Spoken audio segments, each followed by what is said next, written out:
Hey guys, welcome back to Power talk.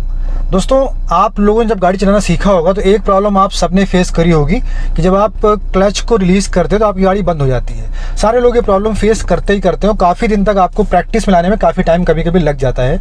और in general जब आप पूछते हैं किसी बंदे से जो आपको सिखा रहा होता है गाड़ी, चाहे वो ट्रेनर हो चाहे आपका कोई फैमिली मेम्बर हो, तो वो आपको जवाब देता है कि आपने क्लच को जल्दी से छोड़ दिया या फिर आपको एक्सीलरेटर पैडल पे हल्के से पैर प्रेस करना चाहिए था, आपने नहीं किया है। लेकिन एक्चुअल में ये क्यों का जवाब नहीं है, ये बस केवल आपको आदमी स्टेप बताता है कि आपको ऐसे ऐसे करना चाहिए था, आपने ऐसा नहीं किया इसलिए गाड़ी बंद हो गई। लेकिन क्यों ऐसा होता है उसका जवाब आपको नहीं मिलता है। आज के इस वीडियो में हम इसी बारे में बात करने वाले हैं और आपको बताने वाला हूं कि क्यों ऐसा होता है, जिससे कि आप शायद उसको बेटर तरीके से समझ पाएं और आपके दिमाग में बात अच्छे से घुस जाएगी क्यों ऐसा होता है। और अगली बार से आप इस बात का ख्याल अच्छे से रख पाएंगे और आप भीड़ में या ट्रैफिक कंडीशन में गाड़ी आपकी बंद नहीं होगी, आप आसानी से उसको आगे बढ़ा पाएंगे गियर डाल के और क्लच रिलीज करके। चलिए शुरू करते हैं। तो हम आगे बढ़े उससे पहले मैं आपको छोटा सा मैकेनिज्म बताता हूँ गाड़ी में कैसे जो है पावर ट्रांसमिट होती है व्हील्स में।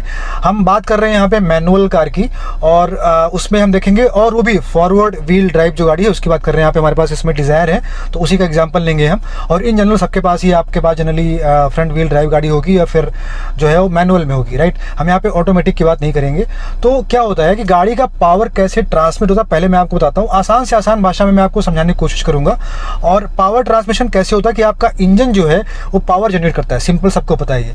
और वो पावर क्लच के थ्रू होके आपके गियर बॉक्स में जाता है और गियर बॉक्स के थ्रू होके अगर फ्रंट व्हील ड्राइव गाड़ी है तो वहां से आपके डिफरेंशियल में जाता है और वहां से डिफरेंशियल से होके एक्सेल से होके आपके व्हील्स में जाता है और इस तरह से आपकी गाड़ी आगे बढ़ती है।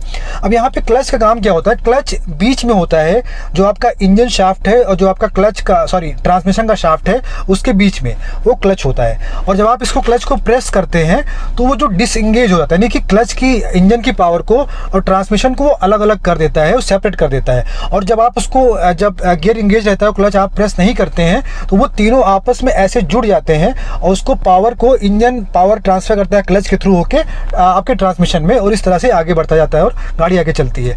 और जब आप इसको क्लच को प्रेस करते हैं तो इसको डिसएंगेज कर देता है, ऐसे शाफ्ट जो है इंजन शाफ्ट और जो आपका ट्रांसमिशन शाफ्ट है उसको डिसएंगेज कर देता है, राइट। और अब हम समझेंगे कि कैसे जो है जब आप गाड़ी को क्लच को रिलीज करते हो बंद कैसे हो जाती है। अब होता क्या है कि हर गाड़ी का एक मिनिमम आइडियल आरपीएम होता है। जैसे फॉर एग्जांपल मेरे पास डिजायर है इस समय और अभी ये स्टार्ट है, अभी ये मूव नहीं कर रही है, आप देख सकते हैं आगे पीछे, और गियर भी यहाँ पे न्यूट्रल में ही है। अब आप यहाँ पे देखेंगे कि इसका एक इंजन का आरपीएम है, आइडियल आरपीएम 1000 आरपीएम के आसपास। इन जनरल सारी गाड़ियों में आपको 700-800 से लेके 1000 तक जो है आइडियल आरपीएम, मिनिमम आरपीएम दिखेगा गाड़ी के इंजन का, राइट। तो होता क्या है, जब आप गियर डालते हैं और जब आप क्लच को धीरे से अगर नहीं छोड़ेंगे तो होता क्या है कि आप अगर अचानक से क्लच छोड़ देंगे तो जो पावर है जो इंजन के ऊपर अचानक से लोड आ जाएगा, राइट।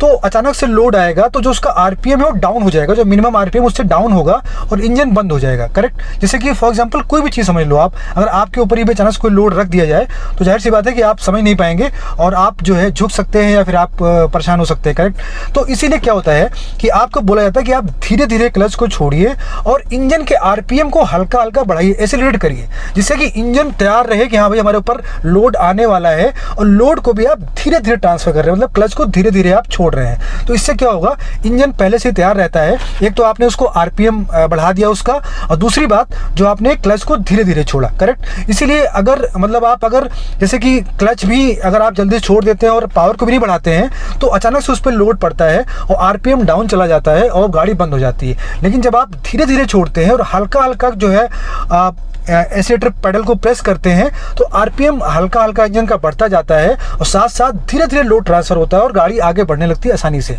और जैसे डीजल कार है या कोई कार है, इवन पेट्रोल कार में जिसका टॉर्क अच्छा खासा है, उसमें आपको एक्सीलरेटर पेडल पे पैर रखने की जरूरत भी नहीं है। आप धीरे धीरे क्लच को अगर रिलीज करते हैं तो गाड़ी अपने आप आगे बढ़ने लगती है, प्रोवाइडेड कि जो आरपीएम इंजन का है मिनिमम उससे डाउन न जाए वो। तो सिंपल सा फंडा मैं आपको बताना चाहता था कि इसका रीजन जो होता है गाड़ी बंद होने का ये है कि आपने अचानक से लोड ट्रांसफर कर दिया इंजन पे, इंजन का जो मिनिमम आइडियल आरपीएम था उससे नीचे गया और गाड़ी बंद हो गई।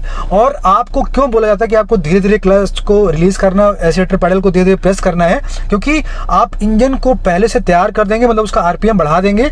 और दूसरी बात, आप क्लच को धीरे धीरे छोड़ेंगे तो होगा क्या कि पावर धीरे धीरे लोड जो है उस पर ट्रांसफर होगा इंजन शाफ्ट पे और गाड़ी आगे बढ़ जाएगी। ये सिंपल रीजन है, मेरे हिसाब से बहुत बहुत सिंपल है, इसको आप आसानी से समझ गए होंगे।